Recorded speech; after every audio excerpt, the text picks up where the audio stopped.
عمر بن عبدالعزیز رضی اللہ تعالی عنہ فرمایا کرتے تھے کہ اپنی خلوتوں کو پاک رکھو، اللہ تمہارے ظاہر کو ستھرا کر دے گا۔ جس شخص کی خلوت پاکیزہ ہوتی ہے، عفت مآب ہوتی ہے، تو اس کے چہرے پہ خاص قسم کا نور ہوتا ہے۔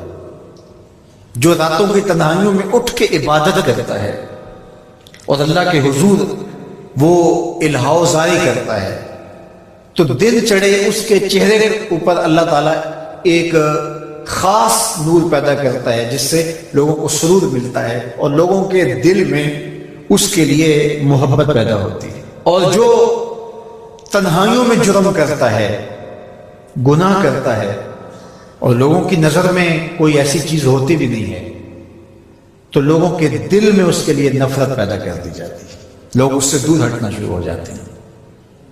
یہ دلوں کے سودے ہیں۔ تو اس لیے اپنی خلوتوں کو پاکیزہ کیجیے۔ حضرت عبداللہ بن عمر رضی اللہ تعالیٰ عنہ اپنے دوستوں کے ساتھ کھانا کھانے میں مصروف تھے، باہر پہاڑوں میں۔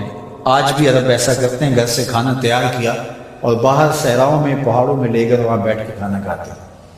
تو کھانا کھا رہے تھے تو ایک چرواہا بکریاں لے کے گزرا، تو آپ کے دل میں اس کے لیے محبت پیدا ہوئی، تو اس کو بلا کے کہا کہ تم بھی ہمارے ساتھ بیٹھ کے 2 لقمے لے لو۔ اس نے معذرت کی۔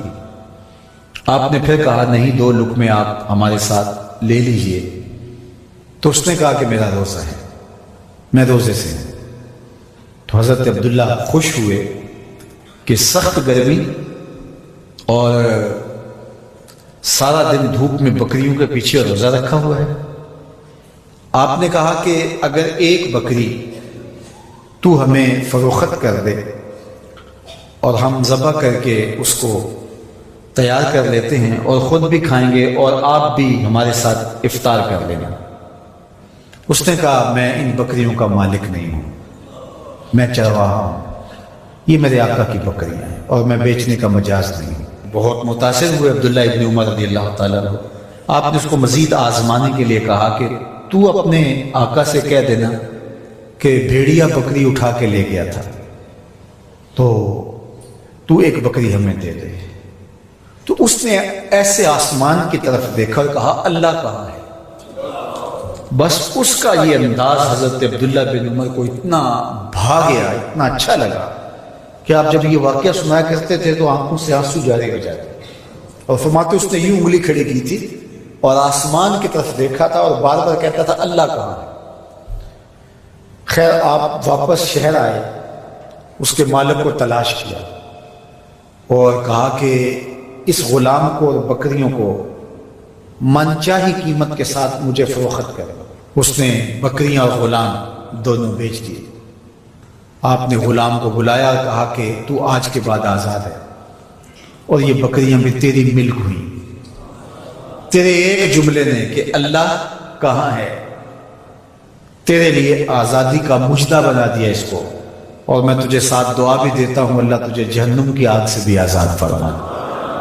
تو یہ یقین کہ میرا اللہ مجھے دیکھ رہا ہے، یہ اگر آپ کے ساتھ جڑ جاتا ہے تو پھر کسی کیمرے کسی سیکورٹی کی ضرورت نہیں ہے۔ یہ عقیدہ اتنا بڑا حصار ہے، عبادات میں بھی سرور دیتا ہے، اور یہ عقیدہ انسان کو گناہوں سے بھی محفوظ کرتا ہے اور بچاتا ہے۔ لیکن ہمارے رویے، اللہ تعالیٰ جل شانہ نے سورہ النساء کے اندر ارشاد فرمایا یستخفون من الناس ولا یستخفون من اللہ، کہ لوگوں سے تو پوشیدہ رہتے ہیں لیکن اللہ سے پوشیدہ نہیں رہتے۔ بلکہ ایک دوسرے موقع پہ ارشاد فرمایا سورہ الغافر کے اندر یعلم خائنۃ الاعین وما تخفی الصدور، جو آنکھ خیانت کرتی ہے اللہ اس کو بھی دیکھتا ہے، اور جو سینوں میں پوشیدہ ہوتا ہے اللہ اس کو بھی دیکھتا ہے۔ جو چیزیں سوچ میں پیدا ہوتی، جو بطور وسوسہ آتی، تمہارا رب اسے بھی دیکھ رہا ہے۔